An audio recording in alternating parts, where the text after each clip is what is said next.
The rain had stopped, but the streets still felt wet and chilly when Jude entered a small church, seeking a place of silence and a moment of peace amidst the chaos that was taking over his thoughts.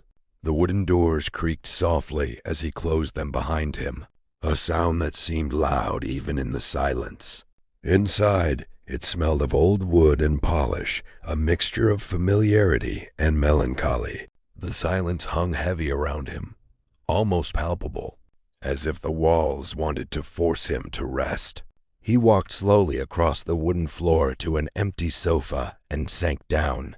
The little red teddy bear lay beside him, soft but heavy in his hand.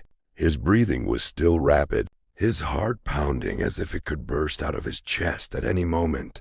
The events of the past few hours raged through his mind like storms. The distorted phone call, Cornelius, Levi, Sophia, Mary, and above all, Sammy. Everything seemed to press down on his shoulders at once, a burden he could barely bear.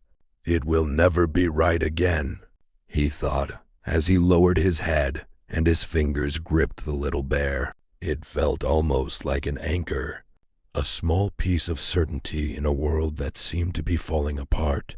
At the same time, it reminded him of everything he had lost and what was still at stake.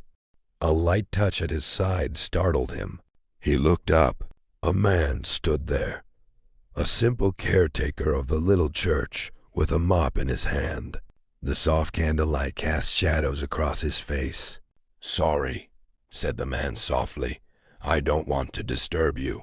Jude looked at him, his eyes full of weariness, pain, and despair.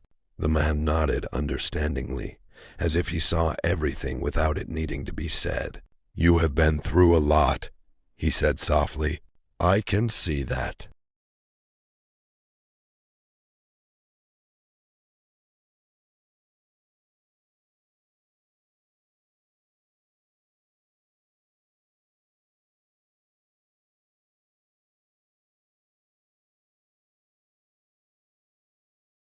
The man who had approached him now looked at him with a gentle smile.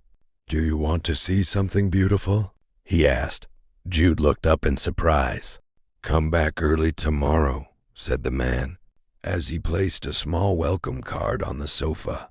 The card was decorated with soft colors and letters that gleamed invitingly in the candlelight. It contained an announcement. "Baptism service. Everyone welcome." Jude frowned, curious, but immediately felt a strange kind of peace. The card was small, tangible, but it revealed something grand. Hope, a beginning of renewal, a reminder that there can be light amidst the darkness. As Jude sat there, the little red bear clutched tightly in his hand. He felt something new, a spark of trust, not in himself, not in Levi, not in Cornelius, not in the world as he knew it, but in something greater, something that might lead him to his daughter, something that would help him not to break, despite everything. The rain beat softly against the windows outside. Inside, Jude felt a glimpse of peace for the first time in days, a beginning of hope. And then, without looking for it, an image flashed through his mind. The man in the cafe, the little book, the words about money and power. Who was he? Thought Jude. An angel? A demon? My own imagination? He didn't know, but he felt one thing. That conversation had changed him. It had made him think about what was truly valuable. He looked at the little bear in his hand. Maybe it was just a stranger, or maybe more.